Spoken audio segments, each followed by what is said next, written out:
$1,000, which means that the money's been debased by that same factor.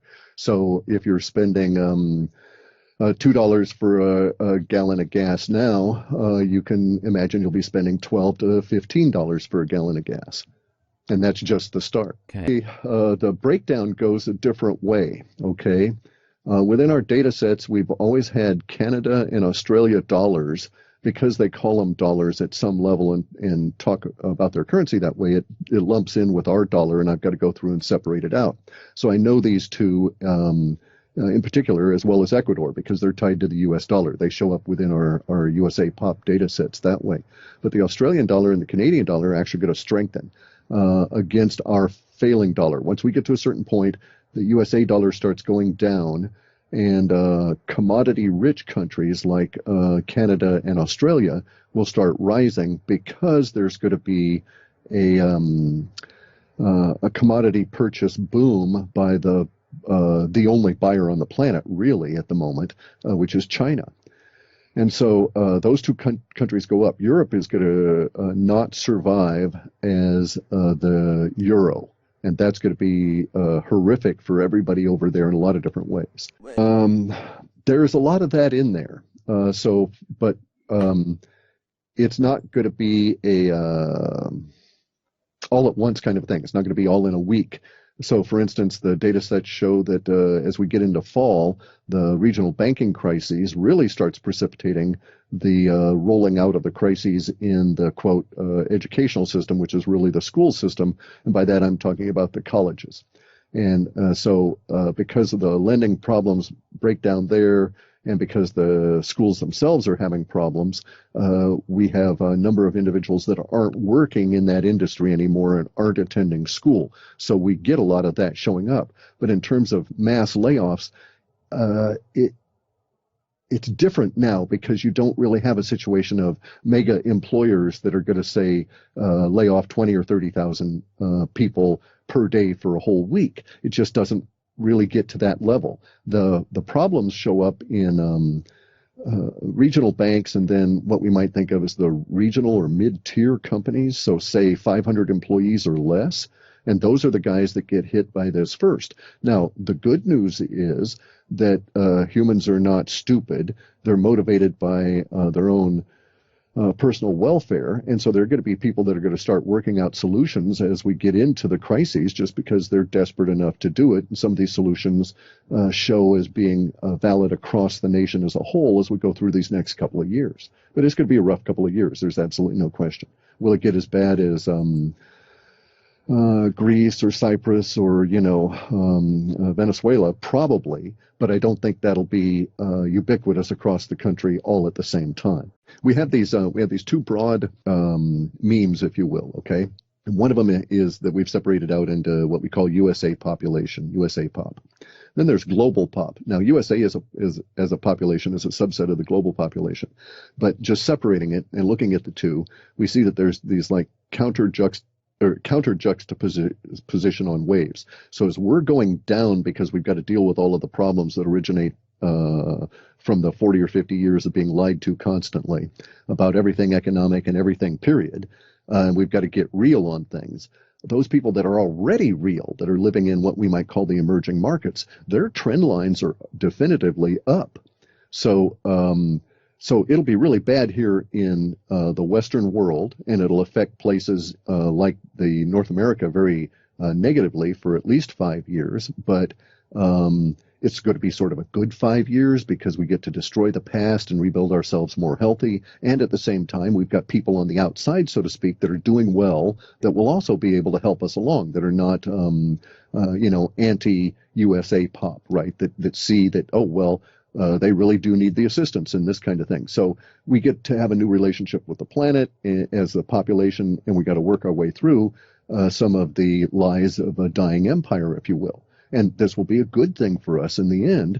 And, birds will sing, the sun will come on out, all of this kind of thing. But we're going to have a rough period that will be these 5 years. And in some areas of the country, probably longer, because they're going to get to it harder or, later, that kind of a thing.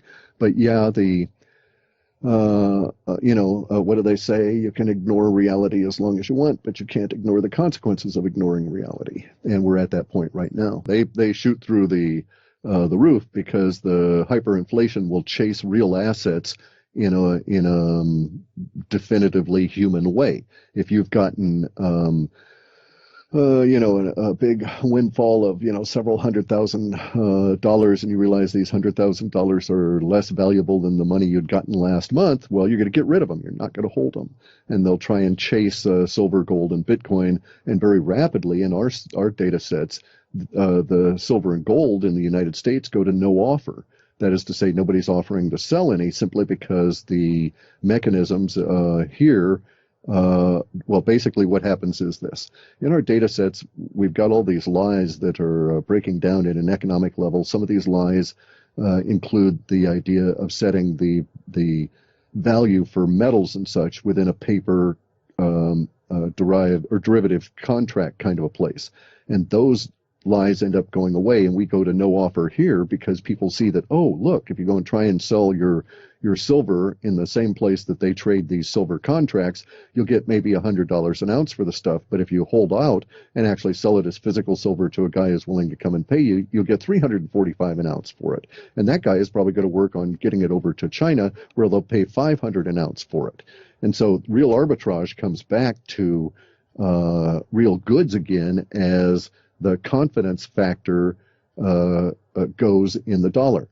So what we see is sometime in this crisis period, March through May, we're going to get a much more visible or public face on the stupidity of the Fed. And when you start having a lot of individuals that are respected saying very negative things about the people that are involved in the Fed and pointing out that they're not brilliant, don't know what they're doing, and are in fact a criminal scheme from the get-go, well, confidence is going to go real quick. And so our data sets show that is coincident with the problems in the regional banks and so on, because it all relates to currencies, and currencies have basically a single crisis this year. And that crisis at its core is confidence. I would hesitate to use the word reset, okay? Okay.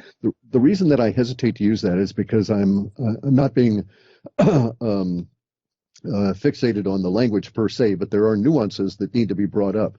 The reset language, if you use that word, it implies there's a connotation involved that there's an authority that is making that reset occur, and that this reset is an organized kind of a thing. And so we do not show that connotation within our data sets. So I don't use that word because, for instance, they say, oh, there's going to be a reset in the value of the Iraqi dinar, and all those people that bought dinar for, parts of a penny are going to be mega rich. And that reset, and the language, whenever you see this language in the woo-woo world, reset used, it is always going to this idea of what I call the external savior myth. That is, that there's going to be someone outside the system that's going to cause it to be saved. And that is not the case that we have here. We don't have a reset. We have all of humanity struggling to, well, especially because of the Western world, but we have the Western Empire struggling to come out of empireness and the lies that have held us all in that state of mind for, like, as I say, the last 40, 50 years. We have the central bank sort of dying in the sense of not being killed, but dying like competition. Like, they're the local barista that has bad coffee. Nobody just goes there anymore. They just, yuck, I've tasted that. It's no good. Let me go get my silver, gold, Bitcoin. And Bitcoin shows up as being very useful to the point where we as a social order end up having slang terms for decibits and millibits. And so we know that the slang will evolve because there's forecasts of that within our work. We just don't know what those words are going to be, but we'll have words for millibits that are equivalent to the word for a penny or for a lira, that kind of a thing, right? Because we'll be using it. We'll be transacting in that. There's a lot of it, but no, we don't have, there's a lot of the grumbly level war language, all right? But in general, that appears to be winding down in the long-term data sets. So it is as though faction A when they were in control, had so much of the resources going into the wars that they were able to sustain those because they were constantly being paid for.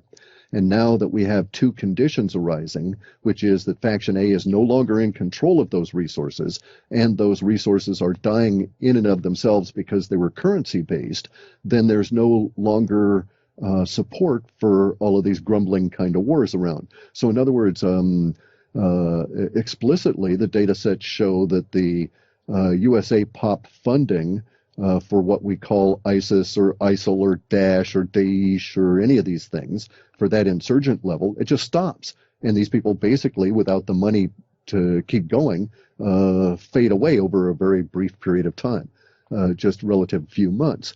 And a lot of the that level of warfare is removed. Now, we do have a lot of stuff involved with, at the very far end of things, with military bases being shut down and troops being brought back. Again, all of this economic.